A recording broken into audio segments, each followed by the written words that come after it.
सुप्रिया सुळे यांनी केली आहे? मला वाटतं जी अशा पद्धतीचे प्रकरण मंत्रालयामध्ये होणं अत्यंत चुकीचं आहे आणि या सगळ्या घटनेचा तपास सुरू आहे. आपल्यासमोर सगळ्या बाबी ह्या लवकरच येतील. म्हणजे दादाच बाहेर पडणार होते असं कुठेतरी रोहित पवारांना सुचवत आहे. मला असं वाटतं रोहित पवारांचं दररोज वेगवेगळे स्टेटमेंट येतात आहेत.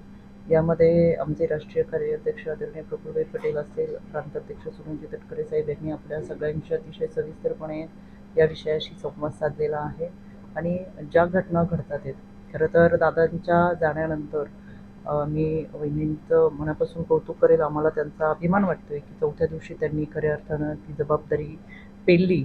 भावना महत्त्वाच्या आहेत, पण त्याच्या पलीकडे जाऊन जनसेवेची भावना आणि कर्तव्य महत्त्वाचं आहे हे त्यांनी त्यांच्या कृतीतून दाखवून दिलं आहे. इतक्या दिवसांमध्ये अनेक व्यक्तींनी अनेक विधानं केलेली आहेत, पण मला असं वाटतं की आत्ता ती वेळ नाही की त्या सगळ्या विधानांना उत्तरं देता येतील. योग्य वेळी सगळ्या प्रश्नांची उत्तरं हे पक्षश्रेष्ठी देतील. बैठका घेतात आणि विलिनीकरणावर बोलायचं नाही असं सांगतात, पण विलिनीकरणाच्या समर्थनात असलेल्या 35-40 आमदारांना रोखणार का असा सवाल रोहित पवारांनी केला होता. मी आता तुम्हाला तेच सांगितलं, कारण की कोणतेही पुरावे नाहीत आणि अशा पद्धतीचे विधानं करणं अत्यंत चुकीचे आहे.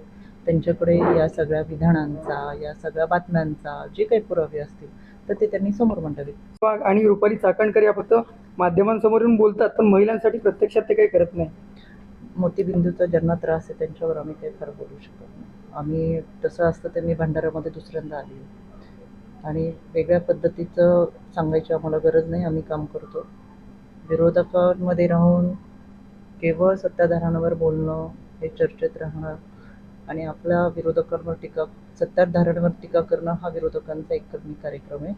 आम्ही काय करतो त्यापेक्षा तुम्ही सत्तेत असताना काय केलं हे जर जनतेला सांगितलं तर मला असं वाटतं ते पण फार महत्त्वाचं आहे. हे खऱ्या अर्थानं मंगळसूत्र काढून किंवा ही गोष्ट चुकीची आहे, पण असं होऊ नये अशा पद्धतीने निश्चित मला वाटतं.